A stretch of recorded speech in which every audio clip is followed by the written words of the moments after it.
দেখতে পাচ্ছেন আমি একটা ক্লিক করলাম আর প্রত্যেকটা সেলে তার রেজাল্ট চলে আসলো ওয়ান ক্লিকে, নট ওয়ান বাই ওয়ান। এক ক্লিকে সবগুলোতে আমার সব রেজাল্ট বের হয়ে এসেছে। এজ আজকে আমি আপনাদের বের করা দেখাবো, যেটা বুঝতে পেরেছেন হয়তো বা সবাই, যে ডেট মানে এজ বের করা দেখাবো, যে এজ কিভাবে বের করবেন এক্সেলে। এখানে কিছু নাম এবং কিছু ডেট দেওয়া আছে, যে ডেটের এজ আমি মাত্রই বের করলাম। তো চলুন এই এজটা কিভাবে ওয়ান ক্লিকে বের করা যায় সেটা আমরা এখন দেখব। তার জন্য আপনাকে এক্সেলে যার যার এজ সেই ডেটগুলো লিখে নিতে হবে এবং এখানে এজের ঘরে এজের সেল সহ বাকি সকল সেলকে সিলেক্ট করতে হবে। এখন এখানে আপনাকে লজিক লিখতে হবে ইকুয়াল ডেট টেড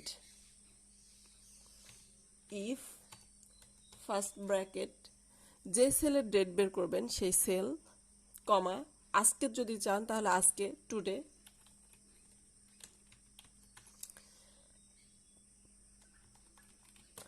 ফার্স্ট যেহেতু এজ বের করবো সেহেতু আমি দুইটা ফার্স্ট ব্র্যাকেট দিয়ে নিলাম, ওপেন অ্যান্ড ক্লোজিং, দেওয়ার পরে কমা দিয়ে এইবার আমি কি বের করব, এজ মানে বয়সটা, ইয়ারটা বের করব, নট মান্থ বা মানে দিন নয়। আমি ইয়ার যেহেতু বের করবো সেহেতু ডাবল কোটেশনের মধ্যে ওয়াই দিয়ে দিব,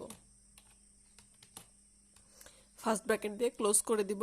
এবং আমি এখন ইন্টার প্রেস করব না, কি প্রেস করব, আমি এখন প্রেস করব কন্ট্রোল ইন্টার। যদি শুধু ইন্টার প্রেস করি তাহলে শুধু ফার্স্ট ওই যে সেলে আমি সূত্র ইউজ করছি সেই সেলেরই এস বের হবে, কিন্তু আমি যদি কন্ট্রোল ইন্টার প্রেস করি দেখতে পাচ্ছেন আমার ওয়ান ক্লিক এবং সব কমপ্লিট। ধন্যবাদ।